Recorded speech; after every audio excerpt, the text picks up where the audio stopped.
sais déjà. Oui, tu es si bon envers moi. Avant mon premier souffle, tu mis ta vie en moi. Oui, tu es si tendre envers moi. Oh, l'amour renversant, extravagant, infini de Dieu. Sans faiblir, il me cherche, il me poursuit, me ramène à lui. Je suis indigne et sans mérite, mais pour moi tu t'es livré. Oh, l'amour renversant, extravagant, infini de Dieu.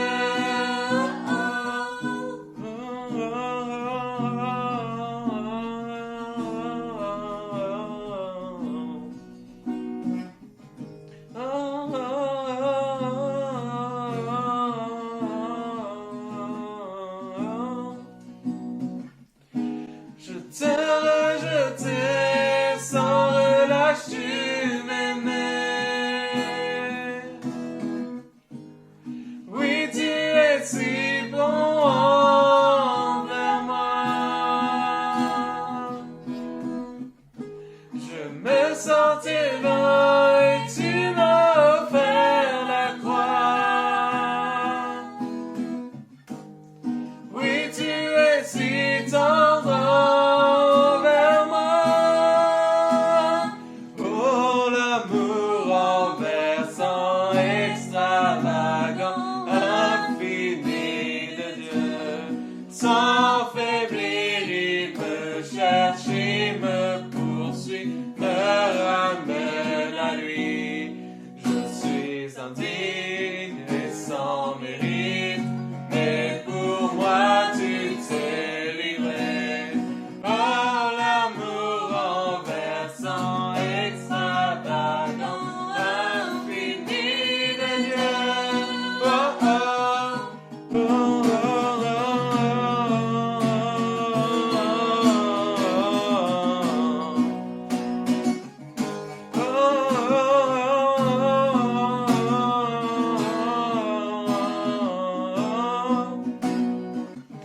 aucune ombre n'est trop sombre ni mon trop élevé pour que tu me cherches. Aucun mur ne peut résister, ni mensonge tenir, sans quand tu me cherches. Aucune ombre n'est trop sombre, ni mon trop élevé pour que tu me cherches.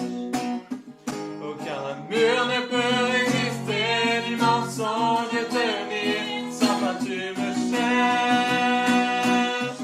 Aucune ombre n'est trop sombre, ni mon trop élevé pour que tu me cherches. Aucun mur ne peut résister, ni mensonge tenir, sans quand tu me cherches. Oh, l'amour renversant, extravagant, infini de Dieu. Sans faiblir, il me cherche, il me poursuit, me ramène à lui. Je suis indigne et sans mérite, mais pour moi tu t'es livré. Oh, l'amour renversant, extravagant, infini de Dieu. Oh, oh, oh,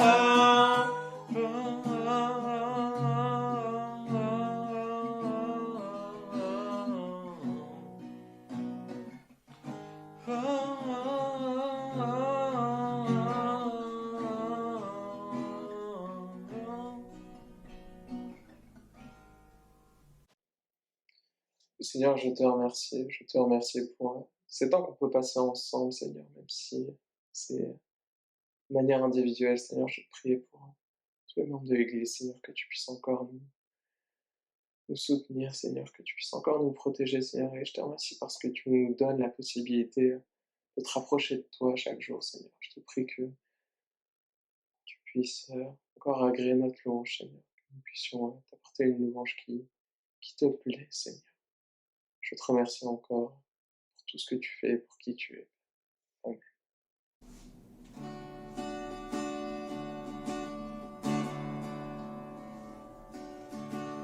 Tu étais là dès la création, Fils unique du Dieu très haut.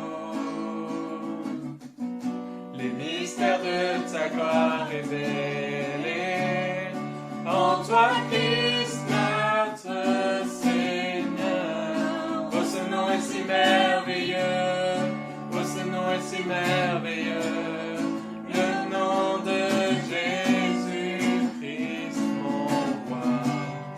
Oh, ce nom est si merveilleux, sa beauté sans pareil. Oh, ce nom est si merveilleux, le nom de Jésus. Tu n'as pas voulu laisser sans nous, alors Jésus, tu es venu.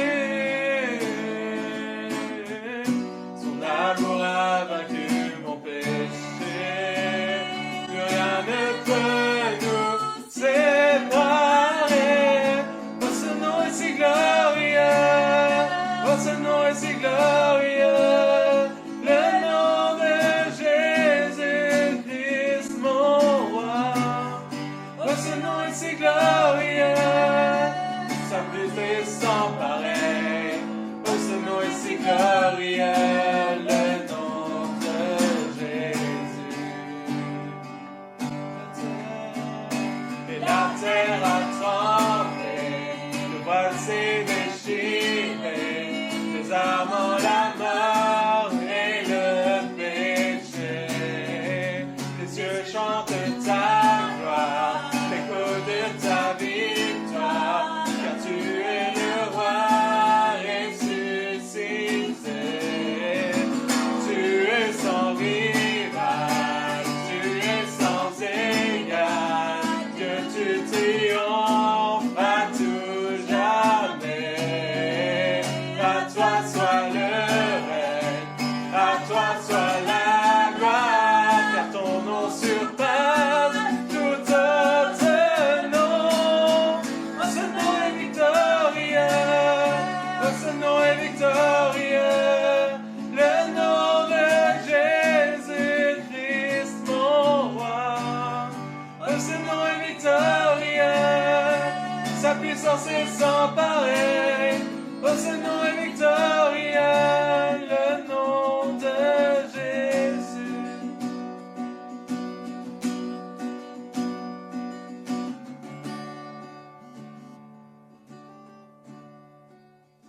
Chers frères et sœurs en Christ, chers amis, bonjour. Nous sommes le dimanche 19 avril 2020. C'est le 34e jour de confinement aujourd'hui que nous vivons. L'annonce présidentielle de la semaine dernière a prolongé ce temps de confinement obligatoire de 4 semaines avec une date butoir qui est du 11 mai inclus.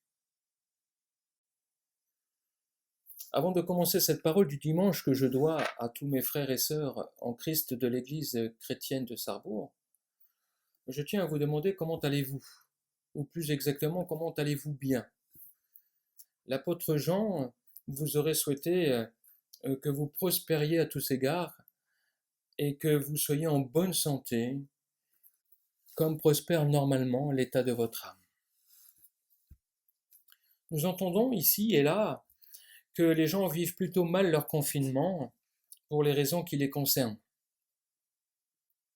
D'ailleurs, certains de nos compatriotes vont jusqu'à ne pas respecter encore nullement et convenablement cette décision du pouvoir exécutif. Vous pouvez peut-être aussi être le témoin de telles attitudes. Certains vont jusqu'à dire, comme aux États-Unis par exemple, qu'on les laisse reprendre le travail parce que leur système économique ne leur permet pas d'attendre en confiné comme nous ici, dans notre beau pays de la France. Ils disent que si c'est le temps pour eux de mourir du Covid-19 décidé par Dieu, alors qu'on les laisse aller travailler. Quelle aberration! Tordre l'Écriture conduit ces individus à leur propre ruine. Et c'est pourquoi l'interprétation de la parole de Dieu n'est pas un passe-temps, mais bien plutôt une affaire terriblement sérieuse pour les chrétiens. Au-delà de tout mauvais sens, il y a celui de la mauvaise doctrine qui fait que les gens manquent réellement de vivre le temps défini par Dieu pour eux.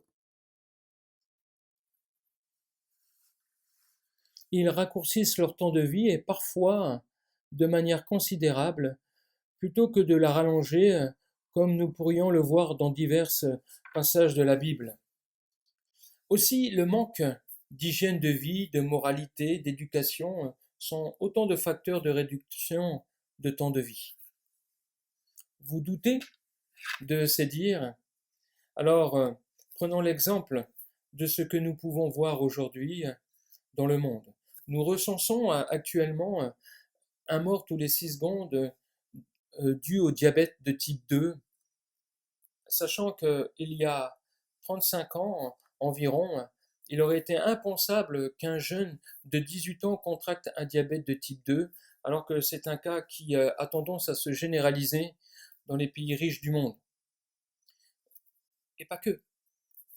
Et ceci s'explique par la consommation extravagante et anormale de sucre chez ces jeunes depuis leur plus jeune âge par le biais des sodas.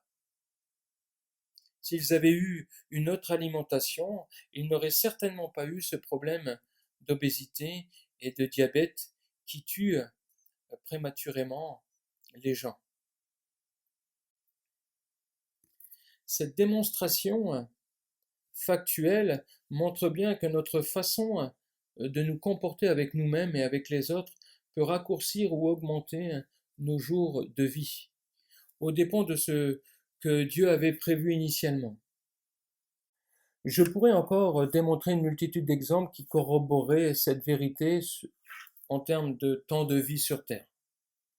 Entre autres, nous savons que 200 000 agriculteurs de par le monde meurent aussi prématurément chaque année à cause des effets des pesticides avec lesquels ils travaillent. Mourir du Covid-19 parce que nous ne prenons pas conscience de l'ampleur du danger en s'exposant à lui n'est pas dans le plan de Dieu pour chacun d'entre nous. Le mot d'ordre n'a pas changé. Restez en sécurité, restez chez vous, autant que cela sera nécessaire. Nous déplorons actuellement 160 000 morts à cause de ce Covid dans le monde, dont 100 000 personnes en Europe. Ce n'est certainement pas la volonté de Dieu, mais la conséquence de notre façon de vivre et de notre mode de vie à l'heure de la mondialisation. Si vous voulez entendre ce que Dieu veut en termes de temps de vie sur terre pour chacun d'entre nous, celle-ci émane du récit biblique que nous trouvons dans la Genèse au chapitre 6 et au verset 3, où le Seigneur de l'univers déclare que les jours de l'homme seront dorénavant de 120 ans maximum. Force est de constater que nous peinons aujourd'hui à accomplir ce nombre d'années que pourtant chacun d'entre nous possède en début de vie. Le livre de la Genèse n'a pas pour objectif d'être un manuel de science, néanmoins quand elle aborde des sujets scientifiques, elle est précise, et la science, par exemple, n'a jamais découvert de faits, quels qu'ils soient, qui contredisent les déclarations juste de Genèse 1. Les chrétiens qui souscrivent au système historico-grammatical de l'interprétation biblique, et quel autre système pourrait être sérieusement pris en considération, ne peuvent éluder la question de la longueur des jours de la création, de celle de l'envergure du déluge, par exemple, de celle de la naissance du Christ par l'opération du Saint-Esprit, et aussi donc de la durée de vie de 120 ans que Dieu a définie pour chaque être humain. Cela laisse donc entrevoir un aspect tout autre de l'action de la volonté de Dieu à notre égard. Nous avons un pouvoir décisionnel de son action ou pas dans notre vie.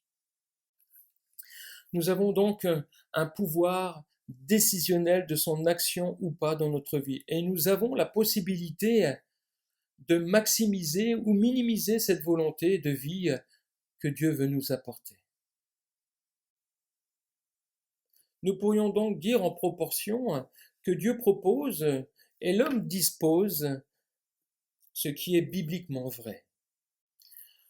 Dieu propose un salut éternel en Jésus-Christ à l'homme et celui-ci en dispose. Mais cette liberté de choisir ou pas est d'un prix à payer considérable en cas de rejet et de refus. Hébreux chapitre 9, au verset 26, il est écrit: Maintenant, à la fin des siècles, donc il y a 2000 ans, il a paru une seule fois pour abolir le péché par son sacrifice. Et comme il est réservé aux hommes de mourir une seule fois, après quoi vient le jugement, de même Christ qui s'est offert une seule fois pour les péchés, pour porter les péchés de plusieurs, apparaîtra sans péché une seconde fois à ceux qui l'attendent pour leur salut. Dans 1 Corinthiens aussi, au chapitre 15 et au verset 2, nous pouvons lire que l'évangile que Paul a annoncé, que vous avez reçu et dans lequel vous avez persévéré et par lequel vous êtes sauvés, si vous le retenez tel que je vous l'ai annoncé, autrement vous auriez cru en vain. Je vous ai enseigné avant tout, comme je l'avais aussi reçu, que Christ est mort pour nos péchés selon les Écritures, qu'il a été enseveli et qu'il est ressuscité le 3e jour selon les Écritures.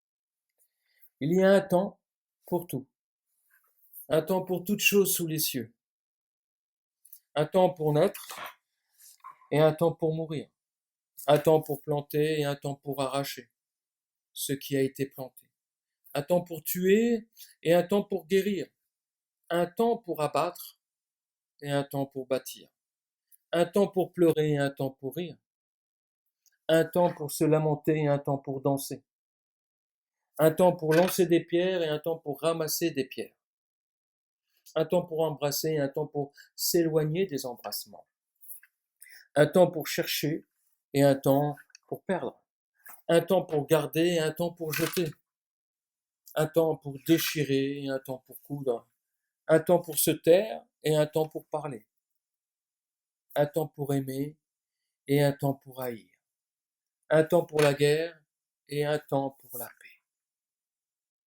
Le temps n'est pas le même pour chacun au même moment en scrutant cette parole de l'Ecclésiaste.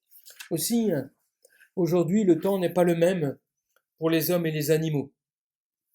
Le monde vivant est en train de reprendre un bon souffle de vie grâce au confinement de plus de 3 milliards d'humains, mais cet avis joue au détriment de notre système économique mondial dans la pensée de tous nos dirigeants, sans exception. Pourtant, ce temps actuel est un atout majeur pour notre futur. Si c'est le temps pour la nature de s'exprimer et dire qu'il est grand temps de faire autrement, il est encore plus grand temps pour le monde d'accepter de vivre selon la volonté de Dieu. Permettez-moi de vous dire qu'avec de telles dispositions, je crois que, et je suis persuadé que rien ne changera vraiment, et que nous allons tout droit dans un précipice irrévocable qui a été déjà plusieurs fois annoncé par bien des scientifiques. Amen. Romains au chapitre 8 et au verset 19 nous dit « J'estime que les souffrances du temps présent ne sauraient être comparées à la gloire à venir qui sera révélée pour nous les chrétiens. » Aussi la création attend-elle avec un ardent désir la révélation des fils de Dieu.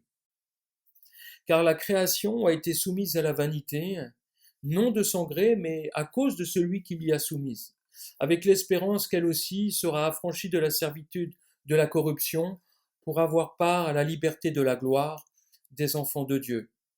Or, nous savons que jusqu'à ce jour, la création tout entière eh bien, soupire et souffre les douleurs de l'enfantement. Et ce n'est pas elle seulement, mais nous aussi, qui avons les prémices de l'esprit. Nous aussi, nous soupirons nous-mêmes en attendant l'adoption, la rédemption de notre corps.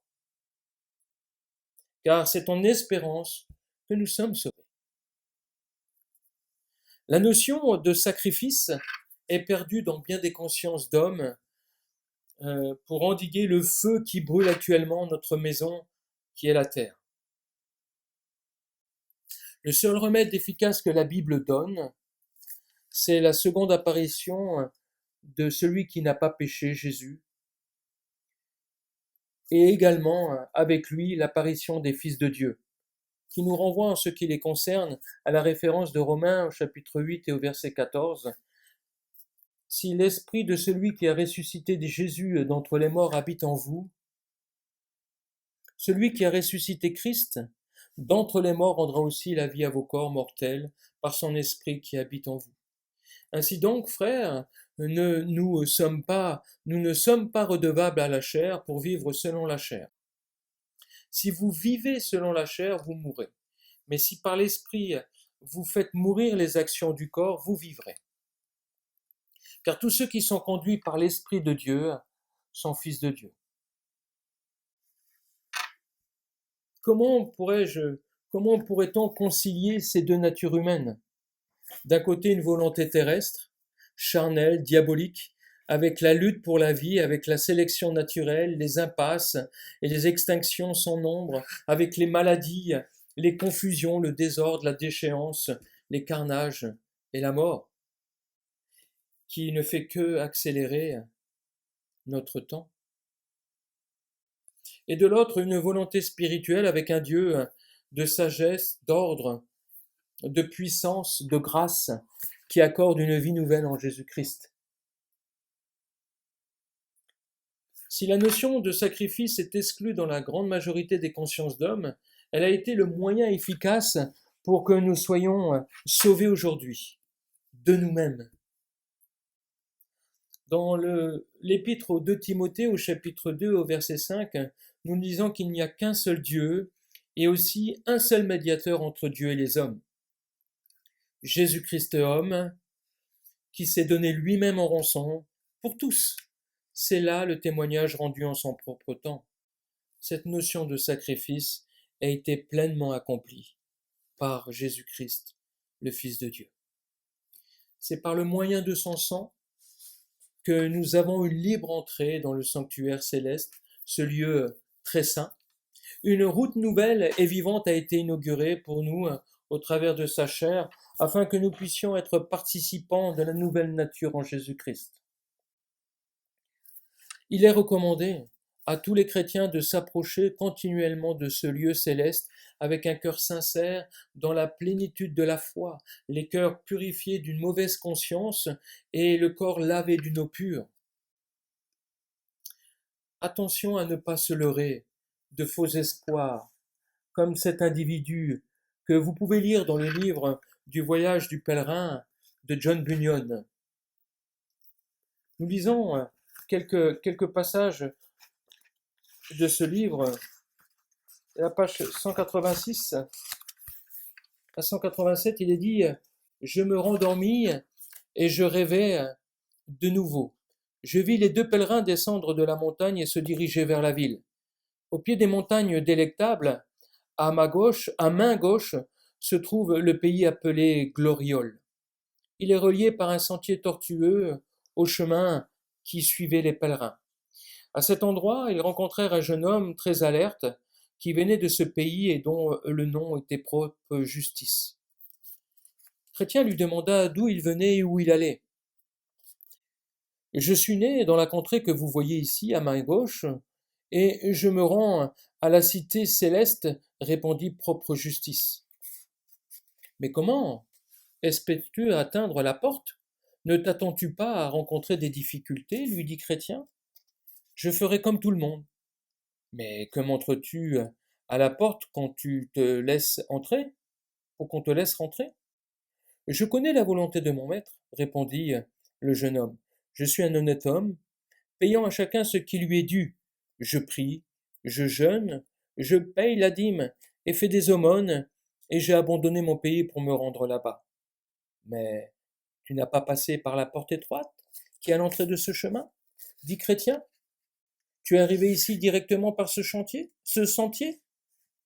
C'est pourquoi je crains que malgré la bonne opinion que tu as de toi-même, tu ne sois, quand le moment de rendre compte sera venu, traité comme un voleur et un brigand, au lieu de pouvoir entrer dans la cité céleste. Messieurs, dit propre justice, vous êtes des étrangers pour moi. Je ne vous connais pas. Suivez, si cela vous plaît, la religion de votre pays. Moi, je suis celle du mien. J'espère que tout ira bien. Quant à la porte dont vous me parlez, tout le monde sait qu'elle est très éloignée de notre pays. Je ne crois pas qu'aucun de mes compatriotes en connaisse le chemin, et nous ne nous soucions pas non plus de le connaître, puisque nous avons ce joli sentier qui conduit directement de notre pays dans le bon chemin. Quand Chrétien se rendit compte combien ce jeune homme était sage à ses propres yeux, il murmura à l'oreille du plein espoir. Il y a plus à espérer d'un insensé que de lui. Puis il ajouta, quand l'insensé marche dans un chemin, le sens lui manque, et il dit à chacun, voilà un fou, continuerons-nous à nous entretenir avec lui ou l'abandonnerons-nous maintenant, le laissant méditer sur ce qu'il vient d'entendre? Nous pourrons toujours le rejoindre plus tard, et voir si graduellement il nous sera possible de lui faire quelque bien. Comment peut un aveugle suivre le chemin, le droit chemin, étant sans lumière et sans guide? Comment une tête stupide peut-elle, sans l'esprit divin, des mystères du ciel avoir l'intelligence? Ah, si du moins ton ignorance, malheureux, t'excitait à suivre un conducteur, il pourrait encore t'introduire, par la clarté de ce qu'il ferait luire, dans le chemin du vrai bonheur. Puis il ajouta, je crois qu'il ne serait pas bon de vouloir l'instruire en une seule fois. Dépassons-le, et si tu le veux, et nous lui dirons plus tard ce que nous jugerons qu'il pourra comprendre. Voyez, propre justice n'est pas passé par la porte étroite que représente tout ce que Jésus a accompli pour lui et cette nouvelle vie spirituelle, pour vivre dans cette nouvelle vie spirituelle. Pourtant, à y regarder de plus près, il se disait homme honnête, payant à chacun ce qu'il lui devait, un homme qui priait, qui jeûnait, qui payait la dîme et faisait des aumônes, et avait même abandonné son pays pour se rendre au pays du ciel. Mais quelle a été la réponse de Chrétien? Au moment de rendre compte sera venu, il sera traité comme un voleur et un brigand, au lieu de pouvoir entrer dans la cité céleste. Hébreux 10, au chapitre 37, nous dit encore un peu de temps, celui qui doit venir viendra, et il ne tardera pas, et mon juste vivra par la foi. Mais s'il se retire, mon âme ne prend pas plaisir en lui. Nous ne sommes pas de ceux qui se retirent pour se perdre, mais de ceux qui ont la foi pour sauver leur âme. Ce passage est en corrélation avec le verset 25 plus bas, qui nous commande de ne pas abandonner notre assemblée comme c'était déjà la coutume au temps des apôtres. Mais plutôt exhortons-nous réciproquement, et cela d'autant plus que nous voyons s'approcher le jour. Je vous laisse avec cette parole de l'apôtre Jean pour finir. Dans 1 Jean chapitre 2 verset 18, il nous dit « Petits enfants, c'est la dernière heure. » Si c'était le cas du temps de l'apôtre Jean, sachez alors que nous vivons en ce moment les dernières minutes ou les plus conséquemment les dernières secondes, avant l'apparition du dernier Antéchrist, ce qui suggère que Dieu va entrer dans son règne. Que Dieu vous bénisse richement en Jésus-Christ.